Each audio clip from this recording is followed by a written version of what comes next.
All praises unto Yahweh, Bahasham, Yahweh Shai, Bahasham Wabrakakwadash.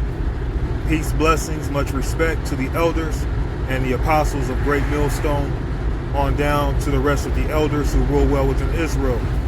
Salutations to the hopeful elect throughout the four corners of this whole entire earth, no matter where, whom they may be, or what they may look like, pushing out this purified truth to the rest of the church who believe. You men who may not be teachers or prophets, you women, sons and daughters as well. The water to Yahweh Shai, because without him enduring and going to that cross for the nation of Israel and the nation of Israel alone, none of this would even be possible whatsoever. So I'm going to hit a little quick lesson on my way driving to this job. This is 2 Corinthians, or excuse me, this is 1 Corinthians chapter 6 and verse 14. And the power hath both raised up the Lord and will also raise up us by his own power. Know ye not that your bodies are the members of Mashiach? Shall I then take the members of Mashiach and make them the members of an harlot? The power forbid. Now someone will say, see, it says right there, you shouldn't be sleeping with a harlot. You can't be sleeping with prostitutes and this and that, right? Well, guess what? By the law, the majority of women are harlots. So any woman you lay down with is going to be a harlot. Nevertheless, it's just making a point. A man and a woman coming together, they become one flesh, regardless whether she's a harlot, regardless whether she was a virgin. Okay? Well, in this ministry, we're one body. We might be different members. Certain men may have certain attributes over other men, and vice versa. Okay? Now, let's go forward. Verse 16. This is 1 Corinthians chapter 6 and verse 15. Actually, verse 16. What know ye not? That he which is joined to an harlot is one body. For two saith, he shall be one flesh. But he that is joined unto the Lord is one spirit. So those of us who are joined unto Yahweh Shai, we are one spirit. We are one body. We are a brotherhood. And the sisters who believe, we consider you our sisters. Okay? It ain't like, men in the world, they'll call someone their sister, but secretly they want to pop them knowing that they have a man. If you're a sister in this ministry and you have a man, I call you my sister the same way a biological sister would be my sister. I'm not here to, get into women's pants using the word. I'm not here to be deceptive. Yeah, a man can have multiple women, but us believers, we are one body. We have to be good one to another. So even us men in this truth, there may be beautiful sisters, of course, but we have to have a sense of self-control, because not all the sisters are single, right? Some of the sisters got husbands who may not be believers, and they low-key may be watching these videos. We consider you our sisters, okay? All the believers, whether you have husbands or you don't.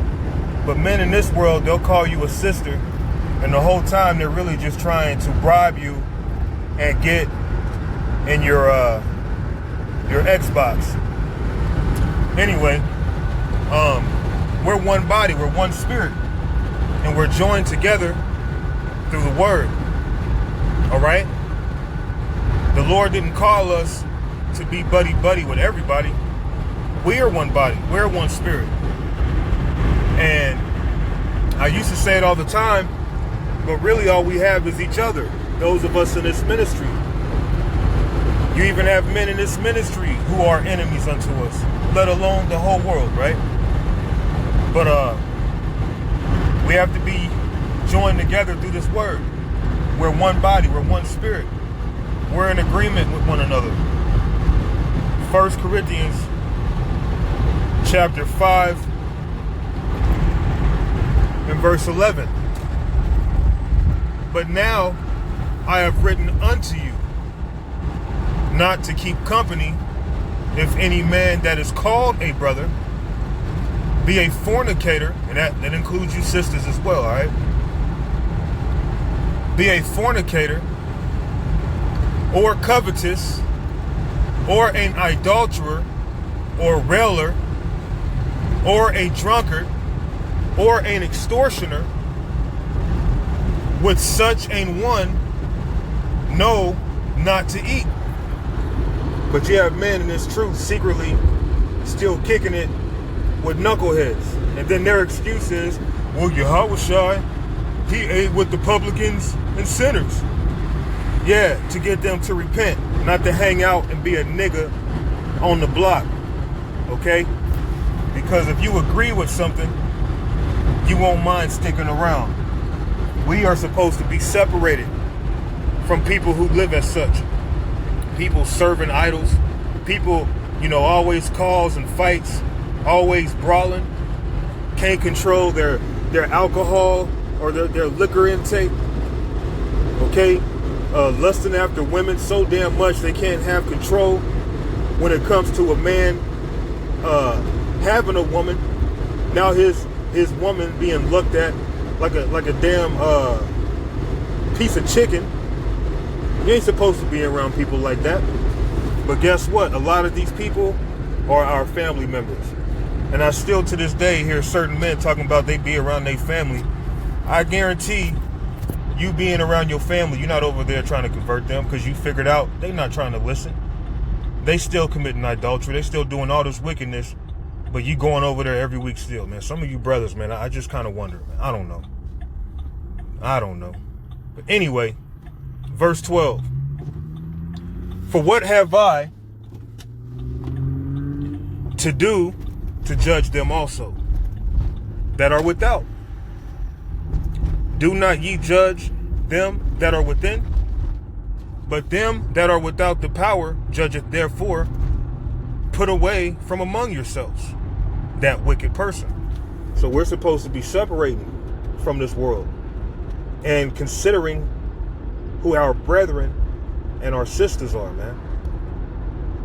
A lot of you Israelites, you still have this world-friendly mentality. Like you can come into the truth, but you can still hang out with Day and Tyrone and them on the block. They always talking about adultery.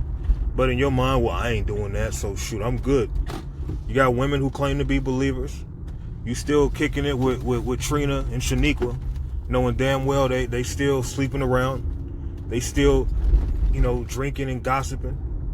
But then you claim, oh, I'm an Israelite, I believe. You just have a lot of hypocrisy amongst the church. And the Lord is really at that point where he's putting the scope on men and women to be exposed for who they really are. Because if you do something and it offends somebody, there's times, you can be wrongfully accused. There's times you can be judged wrongfully. But then there's other times where you're being judged and people are coming down upon you because you deserve it. And we're coming into that time where, a lot of men and women are going to be sought out and exposed for not really, living how they're supposed to be living. Still trying to be buddies with the world. Still trying to make excuses for people, right? We're supposed to be, children, sons and daughters of the light, not of darkness. We're supposed to be contending for the faith. Contending with the wicked, not joining hand in hand. Matter of fact, let's go to Proverbs. What's that? 28 and verse 3. Verse 4. They that forsake the law praise the wicked, but such as keep the law contend with them. So we do our best to keep the laws. We understand we are not perfect. We're not going to be saved by the laws, but we fight to do our best to stay in the confinements of lawful activity in our life, right? And doing that, you're actually contending against Esau, because Esau has set this world up to be direct opposition of the Heavenly Father. Okay? So trying to live in righteousness, you're actually contending. You're actually in a battle. But a lot of our people, they just gave in and threw up the white flag. Don't even realize, man, you're in a battle. And you've already been conquered.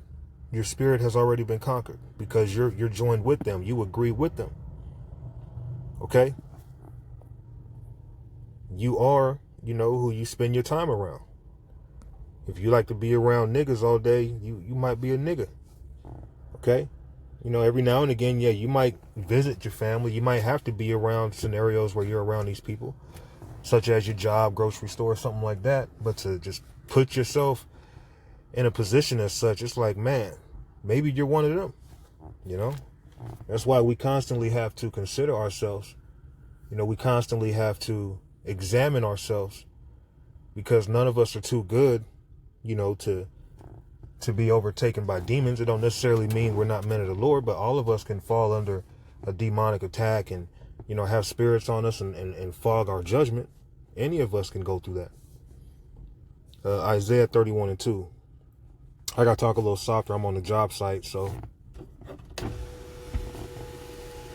Yet he also is wise and will bring evil, and will not call back his words, but will arise against the house of the evildoers and against the help of them that work iniquity. The majority of our people, they're helping Esau. They're down with this society. They're helping forward the wickedness and the iniquities in this society by upholding it, having no issues, not sighing and crying like the elect will be doing. Okay? Again, a lot of our people, man, they're not really in this ministry. They're still in this world, buddied up. All right? Now, I'm not saying you can't commune and be in and out, but you got Israelites, man. They just constantly going around their gang banging cousin every damn week, knowing this nigga ain't up to no good. You still kicking it with your favorite female cousin, knowing she be setting niggas up, getting them robbed. She performing witchcraft. She doing all the above, but you go over there every Tuesday. Yeah. All right. James 4:4. I'm gonna close it with this. I gotta get in here. Ye adulterers and adulteresses, know ye not that the friendship of the world, and that includes your family, okay, is enmity with the power? Whosoever therefore will be a friend of the world is the enemy of the power. And it says what it says. It is what it is, man. All right? We're supposed to be fellowshipping with each other, and if we're not fellowshipping with each other, mainly we're alone. All right? It is what it is. A lot of Israelites, they just want to be comfortable. They want to be accepted. They have to be around the crowd. They have to be around something. But I'm going to go on ahead and close it there. Lord willing, this was simple and edifying. I'm going to give all thanks and praises to Yahweh Ba'Shem Yahweh Shai. Shalom.